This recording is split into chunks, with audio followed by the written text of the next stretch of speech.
Good morning welcome to study in Bangla. तो आज के আমরা 9 জুন 2025 এর কারেন্ট অ্যাফেয়ার্স গুলো দেখে নেব। দেখো প্রথম প্রশ্নটা কি আছে।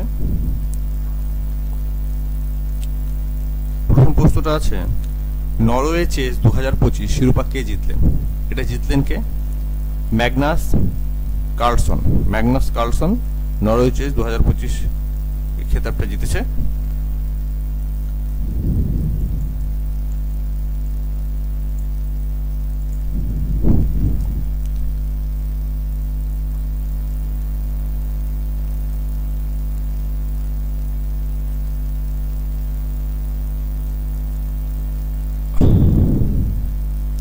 Good morning welcome to study in Bangla. देखो आज के 9 जून 2025 এর কারেন্ট অ্যাফেয়ার্স গুলো আমরা দেখে নিই। প্রথম প্রশ্নটা কি আছে বলছে নরওয়ে চেস 2025 শিরোপা কে জিতলেন? এটা জিতলেন কি? Magnus Carlsen. ম্যাগনাস কার্লসন দেখি কি ইনি নরওয়ের একজন দাবা প্লেয়ার যার পয়েন্ট এবছর পয়েন্ট ছিল 16 ওই টুর্নামেন্টে। লাস্ট ম্যাচ ইনি খেলেছিলেন অর্জুন এরিগাইসি ভারতের সাথে। অর্জুন এরিগাইসি নামক একজন ভারতীয় দাবা প্লেয়ার তার সাথে, এবং সেই খেলাতে ম্যাচটি ড্র হয়, কিন্তু পয়েন্টের ভিত্তিতে যেহেতু এনার পয়েন্ট 16 ছিল তাই উনি চ্যাম্পিয়ন হয়ে যায়। দেখো তোমরা সকলে একটা ভিডিও ভাইরাল হতে দেখেছো যে ম্যাগনাস কার্লসন হেরে গিয়ে টেবিলের উপরে নিজের রাগটা প্রকাশ করছে। সেটা হচ্ছে ডি গুকেশের সাথে হেরে গিয়ে সেটা প্রকাশ করেছিল। যাই হোক, তো এই টুর্নামেন্টে শেষ পর্যন্ত ম্যাগনাস কার্লসনই জয়ী হয় এবং এই খেতাবটা তিনি দখল করে। এই পর্যন্ত ম্যাগনাস কার্লসনের সপ্তমবারের জন্য নরওয়ে চেস চ্যাম্পিয়নশিপ, এটা সপ্তমবার, 7 বার এটা জিতলেন। এই চ্যাম্পিয়নশিপে সেকেন্ড কে হয়েছে? Fabiano Caruana. ইনি হচ্ছে মার্কিন যুক্তরাষ্ট্রের একজন প্লেয়ার যার পয়েন্ট সংখ্যা ছিল 15.5। আমাদের ভারতের ডি গুকেশ ইনি হচ্ছেন থার্ড পজিশনে আছে যার পয়েন্ট সংখ্যা 14.25। দেখো এই নরওয়ে চেস ছেলেদের এবং মেয়েদের উভয় পক্ষে হয়। তো এটা ছিল মেন্স ক্যাটাগরিতে। ওমেন্স ক্যাটাগরিতে দেখিনি। ওমেন্স ক্যাটাগরিতে আন্না মুজিচুক ইউক্রেনের, ইনি 16.5 পয়েন্ট নিয়ে ফার্স্ট হয়েছেন। লেই তিংজি চীনের 16 পয়েন্টে সেকেন্ড হয়েছেন, এবং ভারতের কুনেরু হাম্পি ইনি 15 পয়েন্ট নিয়ে থার্ড পজিশনে আছে। দেখো পরের প্রশ্ন দেখো, বলছে কোন টেস্ট সিরিজের নতুন নাম রাখা হলো টেন্ডুলকার অ্যান্ডারসন টেস্ট সিরিজ? দেখো আমরা এর থেকেই বুঝতে পারছি টেন্ডুলকার আমাদের সচিন টেন্ডুলকার এবং অ্যান্ডারসন জিমি অ্যান্ডারসন। ইনি হচ্ছেন, এটা হচ্ছে জিমি অ্যান্ডারসন ইংল্যান্ডের প্লেয়ার, সচিন টেন্ডুলকার আমাদের প্লেয়ার। অর্থাৎ এটি স্বাভাবিকভাবে ভারত এবং ইংল্যান্ডের একটা টেস্ট সিরিজ হবে। যেমন ভারত এবং অস্ট্রেলিয়ার আছে বর্ডার গাভাস্কার ট্রফি, ঠিক সেইভাবে এখন নতুন ট্রফি চালু হবে, টেন্ডুলকার অ্যান্ডারসন ট্রফি। পরের প্রশ্ন দেখো। পরের প্রশ্ন বলছে জুন 2025 সালে কাকে prime minister economic advisor council এর চেয়ারম্যান করা হলো? এটা করা হলো হচ্ছে এস মহেন্দ্রদেবকে। দেখো এর আগে এস মহেন্দ্রদেবকে এই পদে নিয়োগ করা হলো। এর আগে বিবেক দেবরয় এই পদে নিযুক্ত ছিলেন, কিন্তু তার মৃত্যুর পর 2024 নভেম্বর মাস থেকে এই পদটা খালি ছিল। এবার এখন গিয়ে জুন মাসে এস দেবরয়কে প্রাইম মিনিস্টার ইকোনমিক অ্যাডভাইজারি কাউন্সিলের চেয়ারম্যান হিসেবে নিয়োগ করা হলো। পরের প্রশ্ন দেখো, সম্প্রতি আরবিআই দ্বারা রেপো রেট কত পয়েন্ট কমানো হয়েছে? এটা কমানো হয়েছে 50 বেসিস পয়েন্ট। 50 basis point.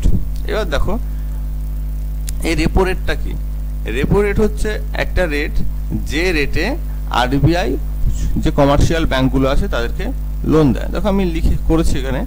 এর আগে রেপো রেট ছিল 6% এবং এখন যেটা হয়েছে 5.5%। এবছর এই তৃতীয়বারের জন্য রেপো রেট কমানো হলো, এবং এবছরে মোট রেপো রেট 1% কমানো হয়েছে টোটাল সারা বছর মিলে। এবার দেখো রেপো রেট কি বলছে? এমন একটা রেট, এটা রেট হ্যাঁ, এমন একটা রেট যার এমন একটা রেট আরবিআই যে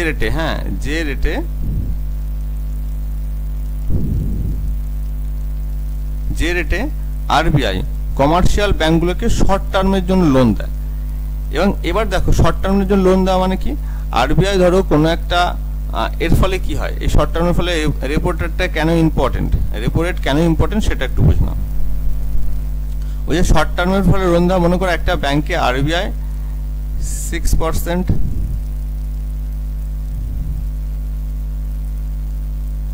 কোন একটা ব্যাংকে আরবিআই 6% লোন দিল, তাহলে সে পাবলিকের কাছে কত পার্সেন্ট দেবে? ধরে নাও 7% লোন দিল, 1% নিজে রাখলো। এবার মনে করো এই রেপো রেটটা যদি কমে যায় তাহলে কি হবে? কমে গেলে এখন ধরো 6%-এর জায়গায় 5%-এর লোন দিচ্ছে আরবিআই কমার্শিয়াল ব্যাংকগুলোকে, তাহলে ব্যাংকগুলো কি করবে? 6%-এর লোন দেবে পাবলিককে। পাবলিককে যখন 6% লোন দেবে তখন কি হবে? লোনটা সস্তা হয়ে যাবে, যার ফলে মানুষ বেশি বেশি লোন নেবে এবং হাতে লিকুইড মানি বেশি আসবে, যার ফলে মানুষের কেনার প্রবণতা বেড়ে যাবে। এবং কেনার প্রবণতা যখন বাড়ে তখন দুটো কাজ হয়। একটা কাজ কি হয়?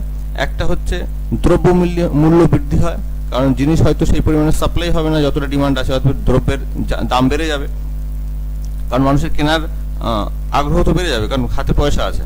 আর দ্বিতীয় একটা কাজ হয়, সেটা হচ্ছে অর্থনীতিতে অগ্রগতি আসে। অর্থনীতিতে অগ্রগতি মানে যত মানুষ খরচ করবে তত অর্থনীতি রোটেট হবে এবং অর্থনীতি উন্নতি হবে। এই জন্য রেপো রেট কমানো হয় এবং বাজার দর নিয়ন্ত্রণের জন্য রেপো রেট খুবই গুরুত্বপূর্ণ। ঠিক আছে, এবার দেখো 1 বেসিস পয়েন্ট মানে কি? 1 বেসিস পয়েন্ট মানে হচ্ছে 0.01%, 1 বেসিস পয়েন্ট। তাহলে এবার কত পার্সেন্ট কমানো হয়েছে? এবার কমানো হলো 50 বেসিস পয়েন্ট। 50 বেসিস পয়েন্ট মানে কত হবে? 0.5 বেসিস পয়েন্ট। ঠিক আছে, 0.5 বেসিস পয়েন্ট। ওকে, পরে দেখো ভারতের ইন্টারেস্ট রেট নির্ধারণ করে কে? Monetary policy committee. ভারতের ইন্টারেস্ট রেট বা রেপো রেট নির্ধারণ করা হচ্ছে মনিটারি পলিসি কমিটি। এই কমিটির 6জন সদস্য থাকে, যার মধ্যে একজন হচ্ছে আরবিআই গভর্নর এবং 5 জন সাধারণ সদস্য। আরবিআই গভর্নর বর্তমানে কি আছেন? সঞ্জয় মালহোত্রা। ঠিক আছে, দেখো পরের প্রশ্নটা দেখো, ফিউজেরিয়াম গ্রামেনিয়াম। কি বলেছে? ফিউজেরিয়াম গ্রামেনিয়াম সম্প্রতি খবরে রয়েছে। এটি কি?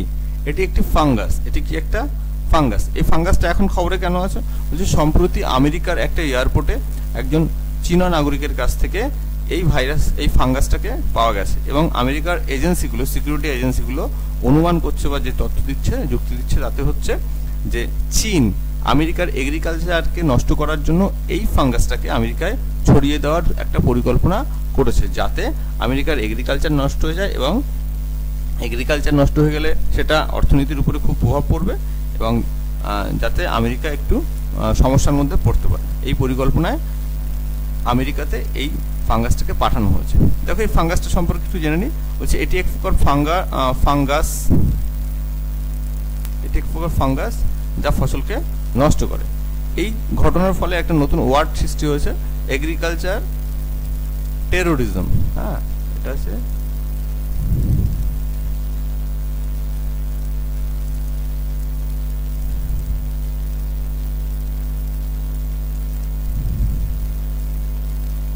Agriculture terrorism. ঠিক আছে, এই ওয়ার্ডটা নতুন ইনভেন্ট হয়ে গেছে, যার থেকে বলা হচ্ছে যে চীন এটা আমেরিকার প্রতি করার চেষ্টা করেছে। দেখো ফিউজেরিয়াম হেড ব্লিট নামক একটা রোগ সৃষ্টি করে যাতে ফসল নষ্ট করে। দেখো পৃথিবীতে যাতে কেউ কোনো দেশের উপর বায়োলজিক্যাল ওয়েপন, মনে করো ভাইরাস বা ব্যাকটেরিয়া জনিত কোনো অস্ত্র দিয়ে আঘাত না করতে পারে, তার জন্য 1975 সালে ইউএন দ্বারা একটা বায়োলজিক্যাল ওয়েপন কনভেনশন স্বাক্ষর করা বা চালু করা হয়েছিল। পরের প্রশ্ন বলছে নিম্নলিখিত দেশগুলির মধ্যে কোন দেশটি ইউনাইটেড নেশন সিকিউরিটি কাউন্সিল এর অস্থায়ী সদস্য নয়? দেখো নিম্নলিখিত এই যে 4টি দেশ আছে এর মধ্যে নয় হচ্ছে কি? সুদান। এবার শোনো, আমরা জানি ইউনাইটেড নেশন সিকিউরিটি কাউন্সিলের টোটাল কটা দেশ আছে? মেম্বার আছে টোটাল 15টা। এই 15টার মধ্যে 5টা হচ্ছে পার্মানেন্ট আর 10টা হচ্ছে টেম্পোরারি বলতে কি? এই 10টা দেশ, 5টা পার্মানেন্ট আর এই 10টা দেশের মধ্যে এরা প্রতি 2 বছর অন্তর চেঞ্জ হয়। মানে একটা দেশ, যে দেশটা নির্বাচিত হয় তার মেয়াদকাল হচ্ছে 2 বছর থাকে এবং প্রতি বছর 5টা করে দেশ নির্বাচিত হয় প্রতি বছর। এবছর 2025-এ 5টা হবে এবং 2024-এ 5টা ছিল। আলটিমেটলি আজকের ডেটে 10টাই সদস্য হলো। আবার 2026-এ গিয়ে 2024-এর 5জন চলে যাবে এবং নতুন 5জন এসে জয়েন করবে। তো এবছর 2025-এ এই বাহরাইন জয়েন করেছে। বাহরাইন, কলম্বিয়া, কঙ্গো, এই তিনটে নতুন, এই যে 5টা দেশ জয়েন করবে 2025-এ, তার মধ্যে এই তিনটে কিন্তু সুদান নেই। এবার দেখো আরেকটু আমরা শুনে নিই, তাহলে এই 5টা দেশ কোন কোন দেশ জয়েন করলো? বাহরাইন, কলম্বিয়া, কঙ্গো, লাটভিয়া এবং লাইবেরিয়া। মনে রাখবে লাইবেরিয়া এই প্রথম, এই ফার্স্ট টাইম এই সদস্য পদে এলো। লাইবেরিয়া এই ফার্স্ট টাইম এই সদস্য পদে এলো। পরের প্রশ্ন। আর সিকিউরিটি কাউন্সিলের পার্মানেন্ট মেম্বার তো আমরা জানি যে ইউএসএ, ইউকে,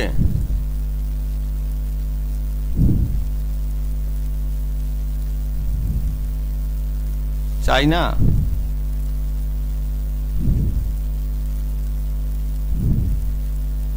রাশিয়া আর ফ্রান্স।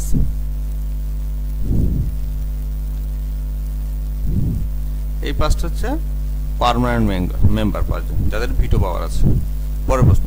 সম্প্রতি বাংলাদেশের নতুন মুদ্রায় হিন্দু ও বৌদ্ধ মন্দির দেখা গেছে। বাংলাদেশের মুদ্রার নাম কি? আমরা সকলে জানি বাংলাদেশের মুদ্রার নাম কি, এটা টাকা।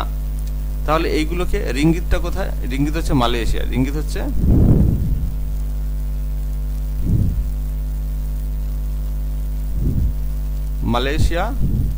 মালয়েশিয়া, রুবেল হচ্ছে রাশিয়া, রুপিয়া নিশ্চয় বলতে হবে না, ভারত, আর বাংলাদেশের হচ্ছে টাকা। এতে দেখো সম্প্রতি কি হলো, আমরা দেখেছি কিছুদিন আগে বাংলাদেশে একটা রাজনৈতিক পট পরিবর্তন হয়েছে, যাতে বাংলাদেশের তৎকালীন প্রধানমন্ত্রী শেখ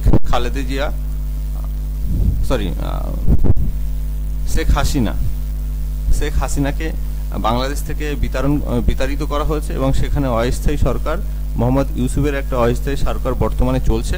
এবং বাংলাদেশের যে প্রতিষ্ঠাতা 1971 সালে বাংলাদেশ যে স্বাধীন হয় পাকিস্তানের হাত থেকে, এবং সেই বাংলাদেশের প্রতিষ্ঠাতা শেখ মুজিবরের যে ছবিগুলো বাংলাদেশের মুদ্রায় ছিল, সেই ছবিগুলোকে বাদ দিয়ে এখন বিভিন্ন মুদ্রা করেছে, যার মধ্যে এই যেসব মুদ্রা আছে তার মধ্যে হিন্দু এবং বৌদ্ধ টেম্পলও আছে, যার মধ্যে 1000 টাকা, 50 টাকা এবং 20 টাকার নোটে এই বৌদ্ধ মন্দির এবং হিন্দু মন্দিরগুলো রয়েছে। পরের প্রশ্ন। যে কত বছরের কার্যকালের জন্য ভারতকে ইউনাইটেড নেশনের আর্থিক ও সামাজিক পরিষদের সদস্য নির্বাচন করা হলো? এটা করা হলো 3 বছরের জন্য। এটা করা হলো কি 3 বছরের জন্য। দেখো 3 বছরের জন্য মোট 18টি দেশকে সদস্য পদ হিসেবে নির্বাচন করা হয়েছে, যার কার্যকাল 2026-এর 1 জানুয়ারি থেকে 2028, এটা 2028 সাল পর্যন্ত হবে। পরের কোশ্চেন। সম্প্রতি ভারতে প্রথম সৌর মডেল গ্রাম রাজা খাস গ্রাম কে নির্বাচন করা হয়েছে? এটি কোন রাজ্যের? এটা হচ্ছে হিমাচল প্রদেশ। হিমাচল প্রদেশের কাংড়া ডিস্ট্রিক্টের রাজা খাস গ্রাম, যেটা PM সূর্যঘর মুক্ত বিজলি যোজনার ভিত্তিতে নির্বাচন করা হয়েছে। এবার আরেকটা জিনিস দেখো, আমরা কিছুদিন আগে দেখলাম যে দিউ ভারতবর্ষের প্রথম জেলা হয়েছে, যেটা তার সম্পূর্ণ বৈদ্যুতিক চাহিদা সৌরশক্তি দ্বারা সম্পন্ন করে, যেটাও কিন্তু PM সূর্যঘর মুক্ত বিজলি যোজনার আওতায় সম্পন্ন হয়েছে দিউ জেলা।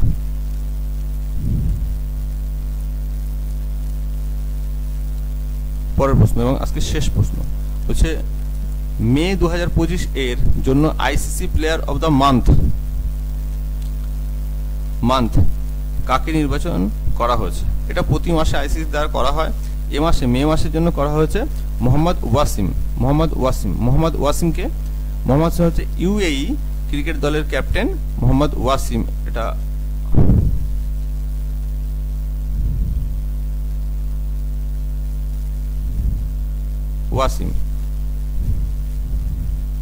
মে মাসের প্লেয়ার অফ দ্য মান্থ ঘোষণা করা হয়েছে। এটি তার দ্বিতীয় প্লেয়ার অফ দ্য মান্থ। এর আগে 2024 সালের এপ্রিল মাসে এই প্লেয়ার অফ দ্য মান্থ তিনি হয়েছিলেন। এবং মে মাসে মহিলা প্লেয়ার অফ দ্য মান্থ হলো সাউথ আফ্রিকার চলো ট্রয়েন হচ্ছে মে মাসের প্লেয়ার অফ দ্য মান্থ হয়েছে। তো এই ছিল আজকের 10টা কারেন্ট অ্যাফেয়ার্স। তোমরা করো এবং ভালো লাগলে বন্ধুদের কাছে শেয়ার করো। কিছু ব্যক্তিগত কারণের জন্য আমি আগের সপ্তাহে ঠিকঠাক করে ভিডিওগুলো দিতে পারিনি, তবে এই সপ্তাহ থেকে আবার সবকিছু ঠিকঠাক হয়ে যাবে। তো থ্যাংক ইউ, ভালো থাকো, পড়াশোনা করতে থাকো, থ্যাংক ইউ।